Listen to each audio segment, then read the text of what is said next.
गुड़िया। वो आवाज। आधी रात का वक्त हो चुका था। पड़ोस वाले घर से फिर से किसी बच्चे की रोने की आवाज सुनाई देने लगी और साथ में उसी घर में रहने वाली देवकी नाम की औरत की लोरी गाने की आवाज भी। ये आवाज सुनते ही राधिका डर से थर थर कांपने लगी। उसने जल्दी से गहरी नींद में सोए अपने पति केशव को जगाया। केशव उठो, देखो ना, फिर से किसी की लोरी गाने की आवाज आ रही है बाजू वाले घर से। क्या हुआ राधिका, क्यों परेशान हो रही हो? अरे कोई आवाज नहीं आ रही यार।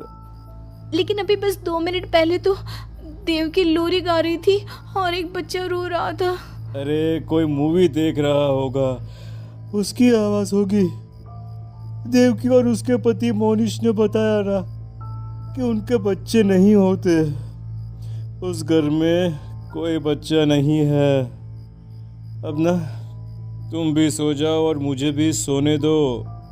लेकिन अभी बस 2 मिनट पहले तो देव की लोरी गा रही थी और एक बच्चा रो रहा था। राधिका हैरान थी कि आवाज सिर्फ उसे ही सुनाई क्यों देती थी। लेकिन जब उसके पति केशव ने उसकी बात नहीं सुनी तो वो सोने की कोशिश करने लगी। लेकिन राधिका के कानों में किसी छोटी बच्ची के हंसने की आवाज गूंजने लगी। राधिका बुरी तरह से डर गई थी।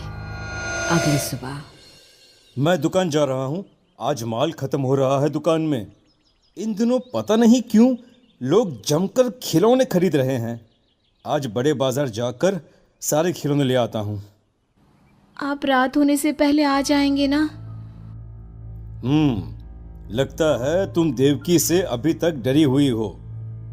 अच्छा ठीक है, देखो घर के पीछे वाली गैलरी में मत जाना, क्योंकि वहां से तुम्हें अक्सर देवकी नजर आती है और तुम ना फिर डर जाती हो। ठीक है केशव, मैं आज उधर जाऊंगी ही नहीं। जब भी उधर देखती हूँ कुछ डरावना ही नजर आता है। केशव दुकान चला जाता है। तभी अचानक राधिका को याद आता है कि घर की गैलरी में उसने कुछ कपड़े सुखाए थे। डरते हुए वो वहां जाती है।